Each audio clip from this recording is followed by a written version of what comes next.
DPD Pengawas Pendidikan Anak SMA Jakarta, Bapak Dr. Agus Purwokono Asisten Manajemen ya, Pengawas Kabupaten Sleman daerah Jakarta. Dari dunia usaha, dunia industri, ada Ibu Siti Olivah dari Rumah Sakit Condong Catur Sleman Jakarta yang juga dari Sepati. Kemudian Bapak Andri Setiawan dari pastinya di struktur kurikulum juga, mohon maaf, di KTSP juga sudah kita paparkan di situ. Syarat-syaratnya apa, harus punya surat keterangan kelakuan baik dan lain sebagainya. Nah, ini tadi yang saya sampaikan, mohon doanya untuk keunggulan sekolah, karena kita sangat peduli lingkungan gitu ya, dan menumpuknya sampah di Babarsari, sekolah kami di Babarsari maupun di Moyudan ini sangat tidak terkendali. Maka kami dari tim pengembang kurikulum memiliki komitmen mulai tahun ajaran 2020-2021 kita nanti akan mengadakan sosialisasi untuk pengurangan penggunaan plastik, dimulai dari kami selaku guru, siswa sendiri maupun jajanan di kantin. Nanti kami akan sosialisasi berpakaian adat dan berbahasa Jawa. Itu sudah dari, tidak hanya berlaku tahun ini, tapi sudah dari dulu kita menerapkan seperti itu. Setiap tanggal 2 Bapak Ibu guru dalam mengajar berbahasa Jawa dan menggunakan pakaian adat. Jadi murid-murid budaya-budaya Filipina. Demikian yang bisa saya sampaikan. Praktek kompetensi di sekolah itu tetap datang digilir,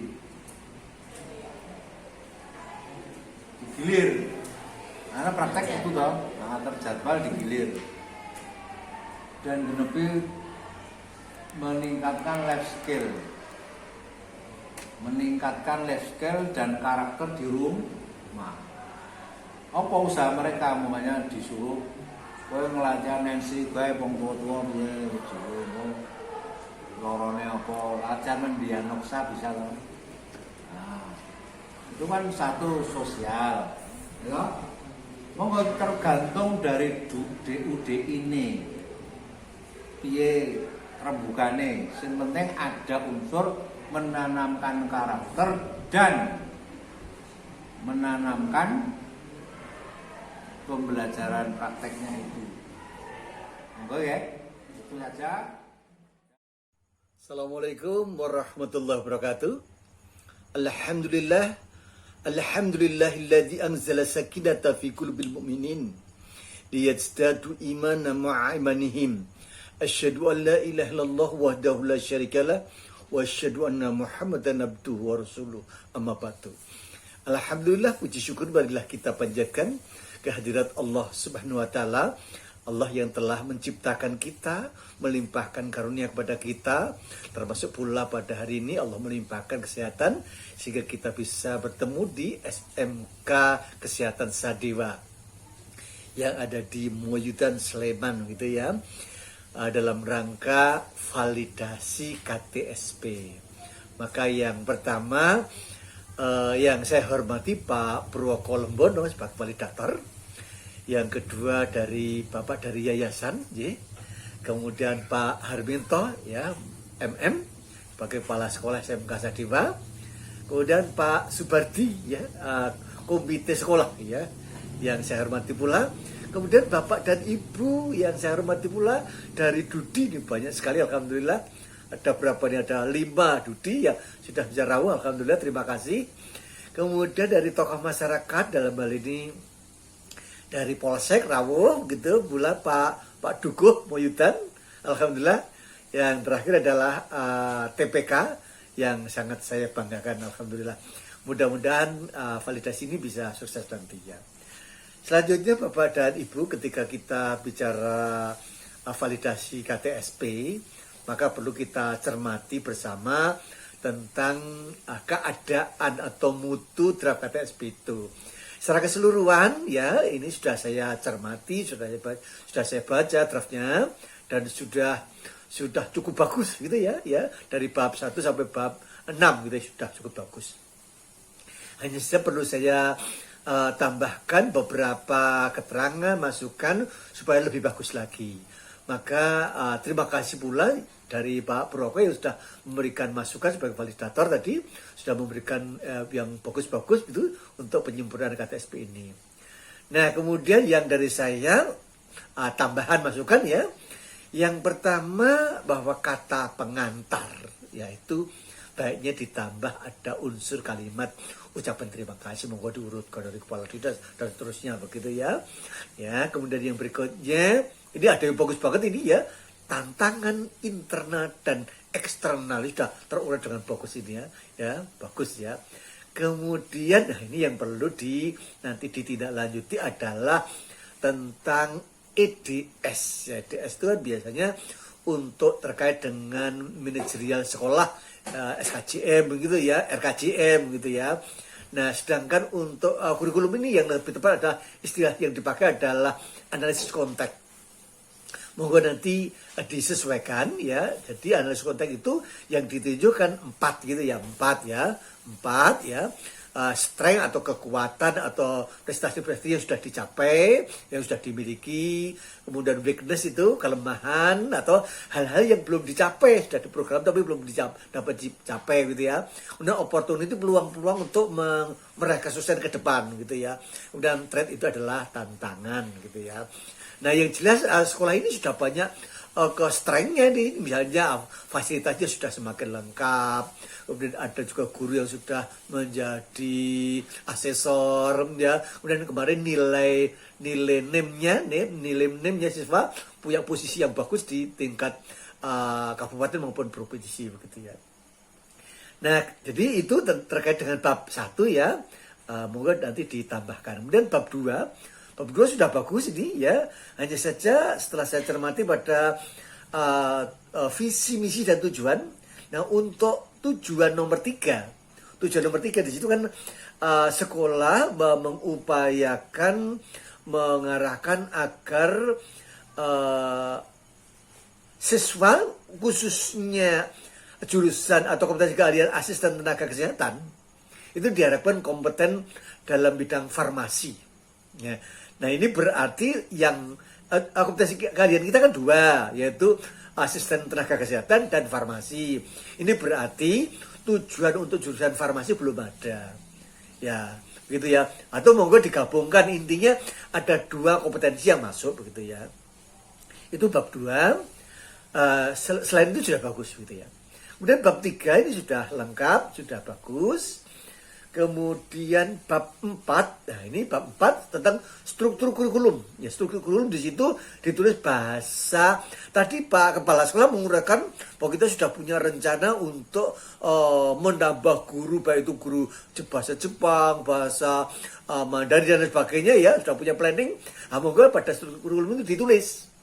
Ya, misalnya bahasa yang diajarkan adalah bahasa Inggris dan bahasa Jepang gitu. Jadi ditulis dalam struktur kurikulum itu. Yang berikutnya masih pada bab 4, yaitu pada pengaturan akademik. Jadi Bapak dan Ibu, sekarang ini kita kan nyusun KTSP yang perlu memadukan 2 keadaan, yaitu keadaan new normal dan keadaan normal. Ya, ini perlu diuraikan dengan tegas. Kenapa? Nanti banyak hal yang berbeda, misalnya tentang pengaturan waktu untuk belajar, kemudian metode pembelajarannya, sarananya, penilaiannya, prakerinya gitu ya. Ya, kalau new normal kan penilaian deskriptif gitu ya, tidak dituntut ketuntasan target kurikulum gitu ya. Sedangkan pada new normal ditekankan pada kesehatan atau soft skill gitu ya. Ya. Kemudian prakerin selama new normal kan bisa dikerjakan di rumah atau di sekolah gitu ya, dengan pengatur protokol gitu ya. Sedangkan pada normal kan ketika sudah normal maka menggunakan adi ya. Begitu pula ketika pembelajaran itu new normal kan daring luring gitu ya, terutama. Tapi untuk mapel produktif Mapel produktif diizinkan siswa masuk di sekolah dengan pengaturan satu, mematuhi aturan protokol kesehatan. Misalnya menggunakan masker, kemudian social distancing, kemudian sekolah menyediakan alat cuci tangan dan sabun gitu ya. Nah itu. Kemudian juga ada pengaturan jumlah siswa yang masuk, yaitu kalau siswanya 36 per kelas, maka maksimal 25%, jadi rata-rata 9 orang lah gitu ya. Tapi kalau ada sekolah yang siswanya hanya 10 itu ya berarti boleh masuk semua apabila ruangnya memang luas gitu ya. Itu ya terkait dengan belajar di rumah, belajar ketika masa new normal. Nah, ketika besok sudah normal, jadi misalnya Pak Kepala Sekolah ini berdoa, ya Allah, limpahkan pada kami kesehatan, cabutlah virus corona itu dari wilayah kami gitu ya, sehingga kemudian doanya dikabulkan, maka insya Allah misalnya Agustus atau September itu virus corona sudah tidak ada, sehingga kebijakannya tentu nanti sudah aturan normal gitu ya. Nah maka tentu aturan-aturannya tentu berubah. KTSP ini kan berlaku 1 tahun. 1 tahun kan, ya dirancang untuk 1 tahun, berlaku 1 tahun. Sedangkan new normal ini kan kita tidak tahu batas waktunya, mungkin 2 bulan, 3 bulan ke depan gitu ya, kita tidak tahu. Nah seandainya kemudian bulan September besok itu sudah normal, sudah tidak ada virus corona, maka tentu pengaturan segala sesuatunya sudah berbeda, sudah normal sebagaimana mestinya. Oleh karena itu, nanti ketika nyusun KTSP terutama pada pengaturan akademik, itu perlu dicantumkan 2 kebijakan itu. Menurut pada masa new normal begini, pada masa normal begini, sehingga apapun yang terjadi, baik itu masa pandemi atau pandeminya COVID sudah pergi, kita tetap punya KTSP yang all round gitu, yang sudah siap dipakai gitu ya. Itu terkait dengan bab 4 gitu ya. Nah kemudian ketika masih bab 4 ya, ketika kita bisa untuk mapel normatif adaptif kan tetap BDR selama new normal gitu ya, tetap belajar di rumah BDR. Nah dalam hal ini saya mengharapkan untuk Bapak dan Ibu betul-betul memahami surat edaran Kemendikbud nomor 15 tahun 2020 yang kebetulan sudah saya buat YouTube-nya dan sudah saya share pada Pak Kepala Sekolah, pada Pak Guru, monggo nanti diperhatikan, ditonton. Yaitu saya terangkan panjang lebar detail gitu tentang bagaimana kita melaksanakan pembelajaran di rumah ya, sudah saya buat YouTube-nya gitu ya.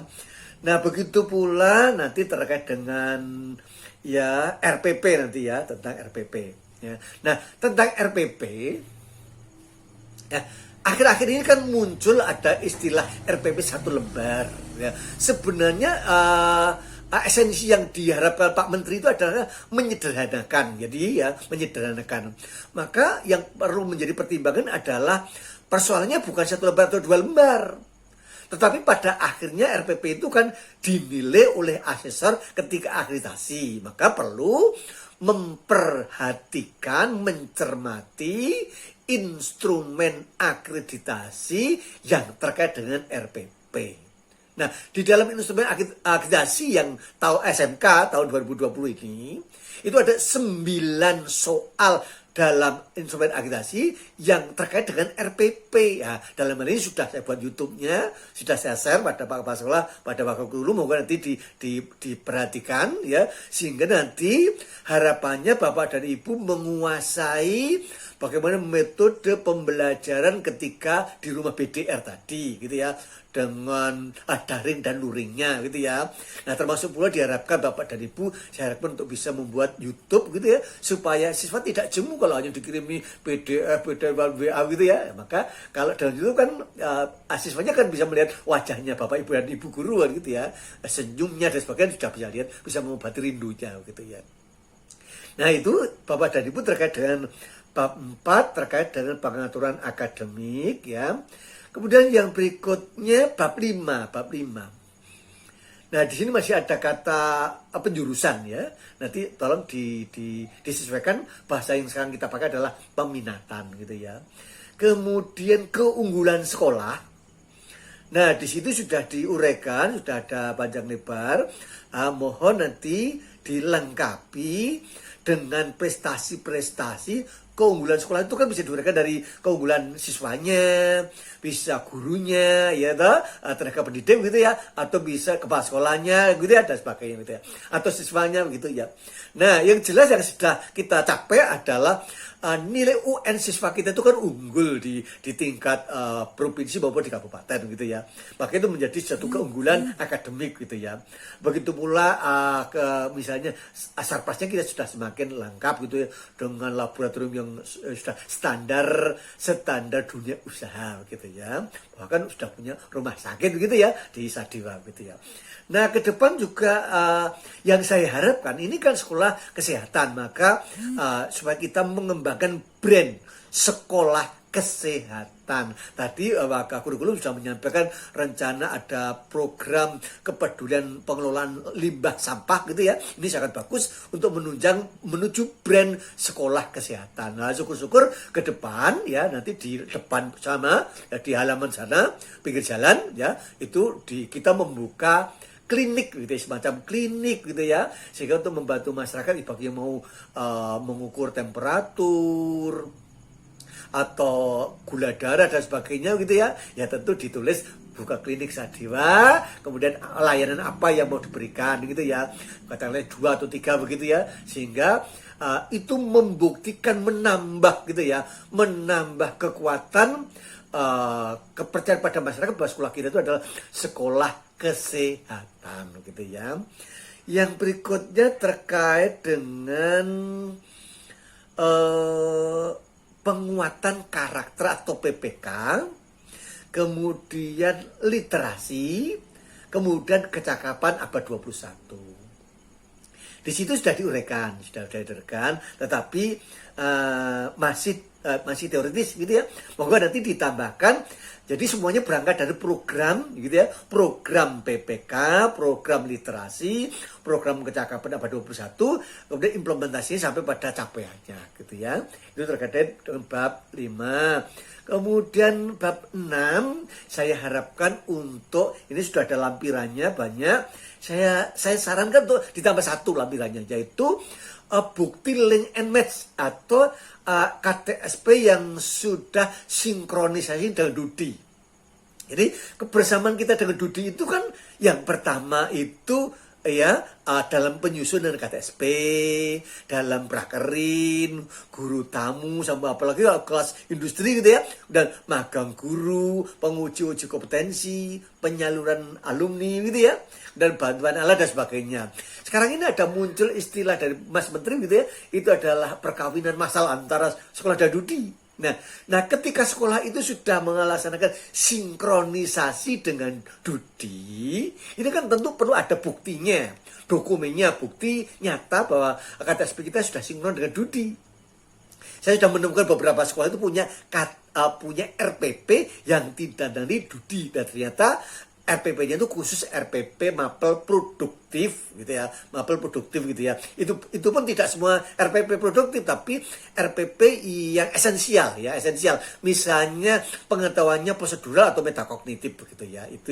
Itu tentang dokumen 3 RPP. Kemudian dokumen 2-nya yaitu silabus, itu bisa masukkan Dudi, bisa dimasukkan pada IPK gitu ya, indikator penyampaian pengajaran begitu ya. Nah, kemudian pada buku 1 itu bisa dibuat kolom, ini sudah saya tak serahkan tadi, contoh hasil sinkronisasi KTSP untuk sekolah dengan Dudi. Moga nanti dicermati contoh itu kemudian ditindaklanjuti. Itu Bapak dan Ibu tambahan dari saya terkait dengan KTSP ini. Mudah-mudahan ya KTSP ini nanti bisa segera disahkan di Dipora gitu ya. Demikian lebihnya, mohon maaf. Sukses untuk SMK Sadiwa. Assalamualaikum warahmatullahi wabarakatuh. Dari masyarakat, dari kader, nanti kita bentuk suatu ya komunitas gitu ya. Jadi nanti masyarakat biasanya akan senang kalau ada yang membina mereka dan mendampingi, itu mereka sangat senang. Kalau disuruh cuma dikasih penyuluhan terus dilepas, biasanya kan yang kendur gitu ya. Tapi kalau kita mendampingi, pasti mereka semangat. Tapi karena di puskesmas sendiri farmasinya hanya 2 orang, Jadi kan kemungkinan untuk kita banyak ke masyarakat juga terbatas. Nah, dengan yang adanya adik-adik itu kita sangat terbantu. Nah, nanti kalau kemarin itu memang rencananya kita akan ajak adik-adik penyuluhan. Tapi kan kebetulan ya COVID datang gitu, jadi adik-adik sudah ditarik. Rencana kita ke masyarakat itu belum terrealisasi.